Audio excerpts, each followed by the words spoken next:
Bonjour, je suis Lucie Galland, autrice de Elle s'appelait Camille, publiée aux éditions Didier Jeunesse. Et je vais essayer aujourd'hui de répondre à cette interview vidéo un peu particulière.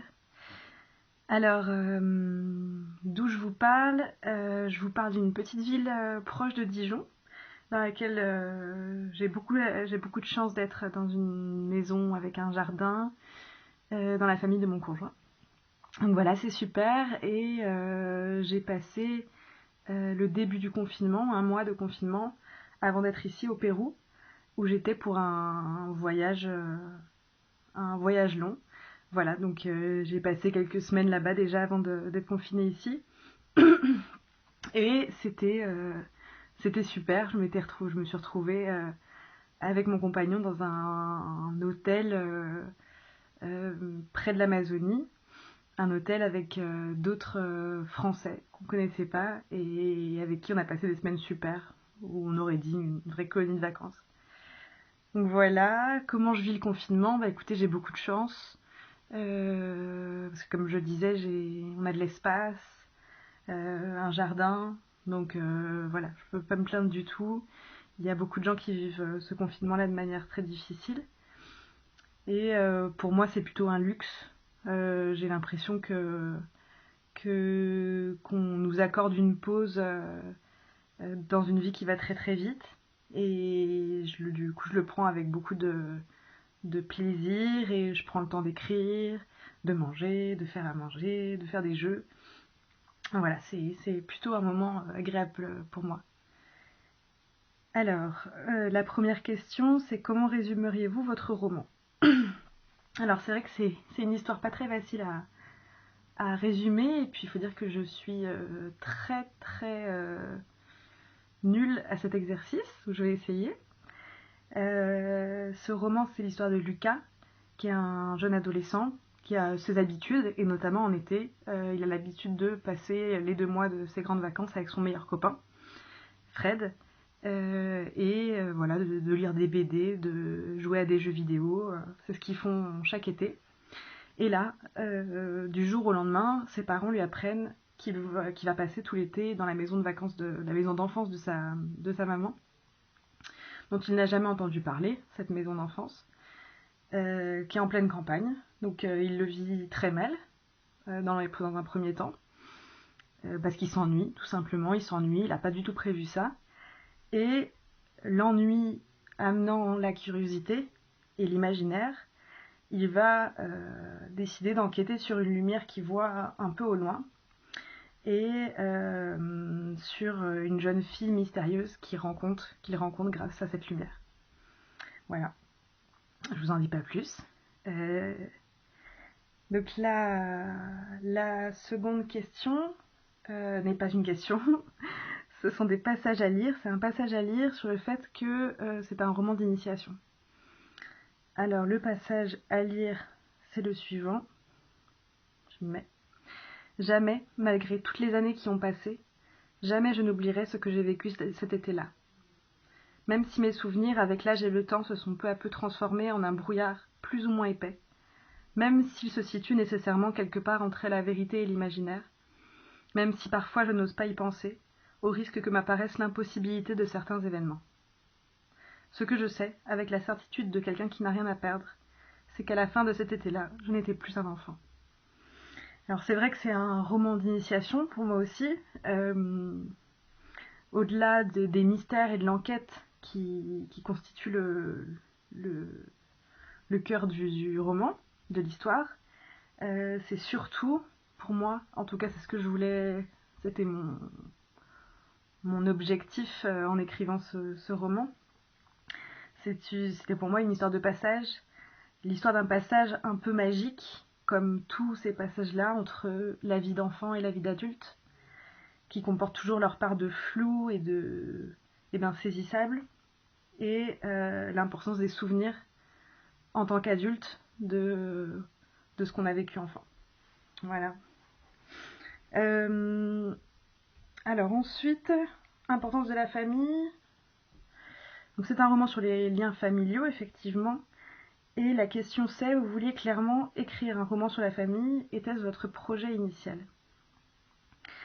Alors oui et non, puisque c'est comme je disais pour moi, mon projet initial j'avais vraiment envie d'écrire un roman mystérieux et sur ce passage-là, donc d'enfant à adulte, qui comporte cette part de mystère pour moi qui est inhérente à ce passage-là. Et la famille, forcément, elle est quelque part là-dedans, parce que la famille, c'est ce qui nous construit, c'est ce qui peut aussi détruire. Et la famille qui est présente dans ce roman, elle est confrontée à une épreuve, comme toutes les familles le sont. Elle est confrontée à des secrets et elle va faire le choix de faire face ensemble ou pas. Et c'est un choix qui pour moi est déterminant dans la construction de l'enfant. Euh, donc ensuite la question qui suit porte sur le fantastique, avec un passage à lire, donc je vais vous le lire. La fenêtre. Quelque chose se passait dehors, j'en étais sûre. Je le sentais, sans pouvoir expliquer comment. Je me dirigeais vers la vitre, mesurant chacun de mes pas pour faire le moins de bruit possible, comme si la chose pouvait s'échapper. J'avais raison, ce n'était pas une hallucination, je n'avais pas rêvé, je n'étais pas trop fatiguée. De ma fenêtre, je voyais un ray de lumière qui partait d'un peu plus loin que l'endroit où les chemins se séparaient. Un ray de lumière fixe, qui s'éteignait et s'allumait par intermittence. À ce moment-là, je sus véritablement qu'il se passait quelque chose, une certitude physique, urgente. J'ignorais, en revanche, à quel point cette lumière changerait ma vie. Plus rien ne serait comme avant. La question qui suit, c'est une pointe de fantastique se trouve dans le roman. Pour autant, l'essentiel est ailleurs. Comment vous est venue l'idée d'une apparition lumineuse ? Alors, pour être honnête, la maison qui est dans ce roman, c'est la maison de mon enfance aussi. C'est la maison dans laquelle j'ai passé une partie de mon enfance et de mon adolescence. Et une maison en pleine campagne dans laquelle je me suis beaucoup amusée en tant qu'enfant, mais je me suis aussi beaucoup ennuyée parce que j'avais pas d'amis autour de moi directement, il y avait peu de personnes qui vivaient autour de nous. Et du coup, cette lumière qui pourrait être n'importe quoi, qui pourrait très bien être dans l'imaginaire de Lucas, c'est une lumière qui est que j'aurais pu chercher moi aussi au rebord de ma fenêtre le soir à chercher des aventures. Cette lumière-là, c'est surtout pour moi le début d'un choix d'aventure pour Lucas, qui choisit de décider que cette lumière-là, ça va être quelque chose dans sa vie. Donc voilà, donc cette lumière, c'est la possibilité d'une aventure. Alors, la question après porte sur mon rapport à la nature. Bon, votre rapport à la nature, on le retrouve dans votre roman. Quelle importance la nature a-t-elle dans votre vie et dans votre écriture ? Alors, je dirais un rapport ambigu avec la nature, puisque comme je le disais, j'ai vécu en pleine campagne pas mal de temps, mais aussi dans des grandes villes, notamment à Bruxelles et puis surtout en région parisienne.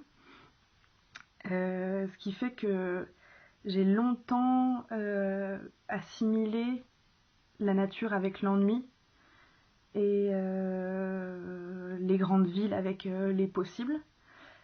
Et maintenant, petit à petit, je réalise que je réapprends à connaître la nature et je réapprends à l'apprécier. Et pour moi, cette réconciliation avec la nature qui était partie prenante de mon enfance, elle est significative de mon propre passage à l'âge adulte. Donc, puisque c'était un roman d'initiation, pour moi, ce rapport à la nature, il était très important. Il était très important de l'écrire. Alors, je lis la question suivante. Pourrait-on dire que le principal message de votre livre consiste à souligner le poids du passé qui peut impacter toute une famille, et à quel point il est important de se libérer de la culpabilité qui ronge et qui empêche de vivre. Oui, c'est effectivement un des messages principaux du livre, mais dans la famille et pas seulement. C'est-à-dire que ce qui était important pour moi, c'était de montrer que le passé et les souvenirs peuvent empêcher de vivre, mais ils peuvent aussi être moteurs dans la construction et de ce qu'on fait de soi-même plus tard. Et que tout est ce qui est décisif, c'est la manière dont on décide de vivre avec notre passé, pour moi. Et c'est ce qui se passe dans le roman, puisque la famille fait face à un passé, à une certaine partie du passé d'une personne de la famille, et la manière dont ils vont réagir face à ce passé va changer radicalement Lucas, et pas seulement, pendant cet été-là. Donc ensuite, la question porte sur mon parcours. Vous avez, donc je la lis, vous avez été bibliothécaire, vous êtes romancière et aussi éducatrice spécialisée. Comment êtes-vous devenue écrivaine et votre métier d'éducatrice spécialisée nourrit-il votre écriture? Trouvez-vous dans votre rapport aux autres des idées de romans à développer? Donc, il y avait plusieurs questions, je vais essayer de répondre. Alors, comment je suis devenue écrivaine? Dire que j'ai toujours adoré lire. Je pense que ça a été transmis par mon père notamment, mais aussi par le fait que, encore une fois, je vivais à la campagne et que lire c'était un divertissement, une manière de s'échapper, d'avoir des aventures au début. Du coup, j'ai toujours aimé lire. Je me souviens que, assez petite, mes parents avaient acheté une machine à écrire sur laquelle j'ai écrit un premier roman qui était inspiré de Cabot Caboche de Daniel Pénac. C'est un livre que j'adore et que je recommande encore 1000 fois. Et voilà, j'écrivais juste pour le geste, pour le plaisir, et puis ça a continué. Je continué à écrire des histoires un petit peu pour moi comme ça, tout au long de ma vie. Des fois j'arrêtais, je reprenais, ça pouvait être du journal intime, des bouts de poésie, puis des histoires plus ou moins longues. Et un jour, après avoir décidé de changer de métier et de devenir éducatrice spécialisée, pendant ma formation, j'ai écrit une histoire que j'ai finie. J'ai mis un point final à cette histoire et c'était la première fois que j'étais satisfaite vraiment d'une histoire. J'ai décidé de l'envoyer à des éditeurs, et notamment un éditeur que j'appréciais beaucoup, qui était Didier Jeunesse. Et voilà, c'était un peu magique parce que le jour où j'ai reçu mon diplôme d'éducatrice spécialisée, qui était un jour merveilleux pour moi, j'ai aussi reçu l'appel de ma future éditrice qui me disait accepter mon manuscrit et qu'elle allait travailler avec moi pour publier ce premier roman. Donc ça a été vraiment un jour d'accomplissement personnel génial. Voilà. Alors, je crois qu'il y avait une autre question. Est-ce que mon métier nourrit mon écriture? Évidemment que oui. Je pense que ce métier-là, je ne l'ai pas choisi pour rien. J'ai choisi parce que j'aimais les histoires et les gens. Et c'est un métier dans lequel on découvre des histoires en permanence, où on découvre des choses difficiles, mais des choses très belles aussi. Et forcément, c'est des histoires qui nourrissent mon imaginaire et mon envie de raconter aussi. Voilà, alors évidemment, je n'écris jamais sur les gens que j'accompagne, mais je pense qu'ils sont forcément une source d'inspiration constante. Voilà, alors la dernière question, c'est: êtes-vous déjà en train d'écrire un deuxième roman? En avez-vous écrit d'autres que vous gardez pour les publier plus tard? Alors oui, je suis en train d'écrire un deuxième roman, et notamment pendant le confinement, j'en profite pour écrire un maximum. Et voilà, c'est un roman plutôt de science-fiction. Mais encore une fois, pour l'instant, voilà, j'écris aussi pour le plaisir et je sais pas du tout ce que ça va donner. Donc je laisse me mener où ça ira et on verra ensuite s'il pourra être publié. Et des romans que je garde, évidemment, il y en a. Il y a des romans que j'ai finis, des romans, des débuts de romans, des idées d'histoire seulement, de personnages.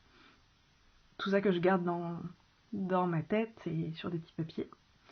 Et voilà, qui me serviront, j'imagine, un jour, mais qui, pour l'instant, que je garde pour moi pour l'instant. Voilà.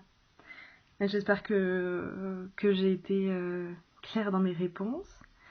Et voilà, je vous remercie pour cette interview un peu nouvelle pour moi.